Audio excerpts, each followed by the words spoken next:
So about 10 minutes ago, I realized I accidentally put my phone in this washing machine with the water. At least right now, it was only on the normal setting. It wasn't on hot water, or might have been on cold actually. So I'm gonna open it.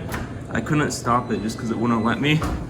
See if the phone is okay. It's a iPhone 16, there it is. Let's see, this is not a good thing. Okay, thank God it works.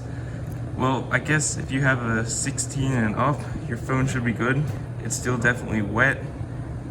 And there's a crack, there's a hair on it, okay. But it works, and that is a miracle. But yeah, so if you have like a 16, just let it sit for 2 days. If you have a lower than 16, let it sit for 2 days. And then just pray to the gods to turn it on, because that's what the article said. Mine works though, I'm so freaking lucky. But yeah, this is iPhone in a washing machine, unfortunately, and it's soapy, but I'm so glad it works.